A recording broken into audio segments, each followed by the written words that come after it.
आस्था के सबसे बड़े आयोजन महाकुंभ का समापन तो हो गया, लेकिन राजनीति और उस पर विवाद अभी तक थमने का नाम नहीं ले रहे हैं। शायद समाप्त होंगे भी नहीं।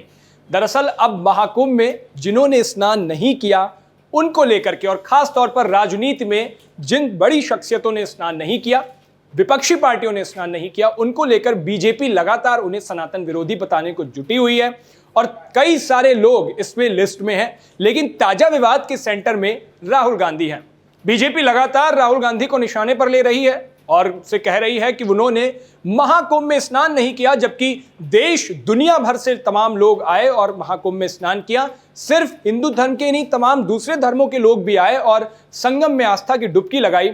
लेकिन लोकसभा में नेता विपक्ष राहुल गांधी ने संगम में डुबकी नहीं लगाई, जबकि वो रायबरेली के अपने दौरे पर गए थे और 2 दिन वहां रुके थे। बावजूद उसके इतनी पास होने के बावजूद राहुल गांधी प्रयागराज नहीं पहुंचे और संगम में डुबकी नहीं लगाई।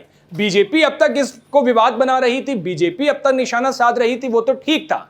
लेकिन बात तब और बढ़ गई जब समाजवादी पार्टी इस पाले में कूद गई और लोग कहने लगे कि इंडिया गठबंधन में अब दरार आ गई है। हालांकि ये पहली बार नहीं है। इंडिया गठबंधन में कई ऐसे बड़े मौकों पर आपने देखा होगा कि जो पार्टियां कभी एक साथ आई थीं, एक साथ स्टेज पर बैठी थीं, एक साथ मीटिंग करती थी, उन पार्टियों ने किस तरीके से एक दूसरे से दूरी बनाई। दिल्ली का चुनाव इसका ताजा उदाहरण है, जब अखिलेश यादव अरविंद केजरीवाल के लिए प्रचार करने पहुंचे थे उनके चुनाव में, और दूसरी तरफ राहुल गांधी अरविंद केजरीवाल के खिलाफ प्रचार कर रहे थे। यानी कांग्रेस अलग मैदान में उतरी हुई थी और समाजवादी पार्टी समर्थन कर रही थी आम आदमी पार्टी को, जो अलग मैदान में उतरी हुई थी। खैर, ये तो दिल्ली चुनाव के इतर की बात है, लेकिन उत्तर प्रदेश में जिस तरीके से महाकुंभ को लेकर, उसमें स्नान ना करने को लेकर सियासत हो रही है, वो अभी ताजा विवाद में है। अब समाजवादी पार्टी के बेहद सीनियर नेता हैं आईपी सिंह। आईपी सिंह ने सोशल मीडिया अपने एक्स हैंडल पर एक पोस्ट करते हुए लिखा और बाकायदा सबके नाम का जिक्र किया। आईपी सिंह ने लिखा कि राहुल और उनकी बहन प्रियंका ने यह साबित कर दिया कि वे सनातन और संस्कृति विरोधी हैं। आईपी सिंह ने आरोप भी लगाया कि सोनिया और प्रियंका तो ईसाई हैं, पर राहुल को जाना चाहिए था। जबकि राहुल गांधी 2019 के जो कुंभ हुआ था उस पर राहुल गांधी और प्रियंका गांधी दोनों ने स्नान किया था। अब आईपी सिंह के ये जब सोशल मीडिया पर पोस्ट की तो ये पोस्ट विवादों में आ गई। लेकिन आईपी सिंह यही नहीं रुके।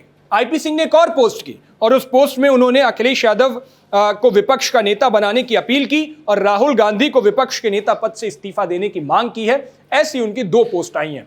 अब आईपी सिंह चूंकि समाजवादी पार्टी के सीनियर नेता भी हैं, प्रवक्ता भी हैं, पार्टी के ऑथराइज्ड प्रवक्ता हैं, आईपी सिंह की बात का न अखिलेश यादव ने खंडन किया, न समाजवादी पार्टी ने खंडन किया और उसी के साथ ना ही उन पर कोई कार्रवाई हुई। तो साफ तौर पर यह माना जा सकता है कि समाजवादी पार्टी का ऑफिशियल वर्जन है ये, जिस तरीके से राहुल गांधी के संगम स्नान को लेकर सवाल उठाया है। अब अखिलेश यादव तो महाकुंभ में अपने बेटे के साथ डुबकी लगाने गए थे। अखिलेश यादव ने 11 डुबकी लगाई थी और हर एक डुबकी का मतलब भी उन्होंने बताया था अपने सोशल मीडिया हैंडल एक्स पर। एक एक डुबकी का जिक्र किया था और 11 डुबकी क्यों लगाई थी, इस सवाल का जवाब भी उन्होंने दिया था। अखिलेश यादव ने उससे पहले गंगा का स्नान भी किया था हरिद्वार में। उनकी पत्नी भी लगातार पूजा पाठ करती रहती हैं और फोटो सोशल मीडिया पर आती रहती हैं। अब समाजवादी पार्टी और कांग्रेस में इस तरीके से ठनी तो बीजेपी शांत कैसे हो जाए? बीजेपी को इसमें बड़ा मजा आ रहा है। समाजवादी पार्टी और जिस तरीके से कांग्रेस में जब एक दूसरे पर आरोप प्रत्यारोप हुए तो बीजेपी के प्रवक्ता हैं, बड़े नेता हैं राकेश त्रिपाठी। राकेश त्रिपाठी का एक बयान आया और इसमें उन्होंने दोनों की लड़ाई में मजे लिए। उन्होंने कहा है कि इंडिया गठबंधन ने महाकुंभ को पहले बदनाम किया, पर जब देखा कि लोगों को इसमें बड़ी आस्था है तो अब राहुल गांधी को डुबोने में लगे हैं। राहुल गांधी का संगम में स्नान न करना अब मुद्दा बनता जा रहा है। वैसे यूपी कांग्रेस के अध्यक्ष अजय राय का दावा है कि राहुल और प्रियंका के बदले उन्होंने डुबकी लगा ली है। जब ये सवाल उठे तो अजय राय का ऑफिशियल बयान आया और उन्होंने कहा कि राहुल गांधी और प्रियंका गांधी के बदले वो उनके प्रतिनिधि बनकर के गए थे और संगम में उन्होंने डुबकी लगाई है। पहले आप राकेश त्रिपाठी का वो बयान सुनिए, उन्होंने क्या कुछ कहा। कुंभ की प्रचंड हिंदू चेतना को देख करके सारे विपक्षी दल घबरा गए। इंडी गठबंधन के सारे घटक दलों ने हर प्रकार के यत्न किए कि कैसे कुंभ को बदनाम किया जा सके, नकारात्मकता फैलाई जा सके, अफवाहें फैलाई जा सके।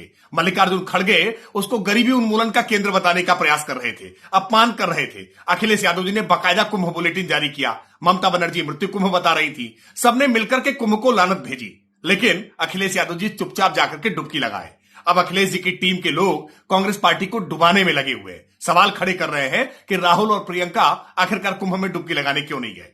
ये इंडी गठबंधन की एकता छिन्न भिन्न हो गई है। अब ये लड़ाई यहां थमती दिख नहीं रही है। लगातार एक दूसरे की तरफ से आरोप प्रत्यारोप हो रहे हैं, पलटवार हो रहे हैं। लेकिन गौरतलब बात यह है कि राहुल गांधी रायबरेली के महाकुंभ के बीच में रायबरेली के अपने सियासी दौरे पर थे और उसके बाद ये अटकलें लगाई जा रही थी कि रायबरेली से सीधे प्रयागराज संगम पहुंचेंगे राहुल गांधी और संगम में डुबकी लगाएंगे। लेकिन तमाम अटकलें, तमाम खबरें गलत साबित हुई और राहुल गांधी वापस अपने दिल्ली चले गए थे अपने रायबरेली दौरे से। खैर, प्रयागराज में महाकुंभ का समापन तो हो गया, लेकिन फिलहाल राजनीति इस पर थमने का नाम नहीं ले रही है और हर दिन नए चेहरे, नए तरीके से राजनीति को उबाल देखने को मिल रहा है। इस पूरे मसले पर आपकी क्या राय है? अपनी राय हमें कमेंट बॉक्स में जरूर बताइएगा। देश और दुनिया की बाकी तमाम खबरों के लिए देखते रहिए भारत एक्सप्रेस।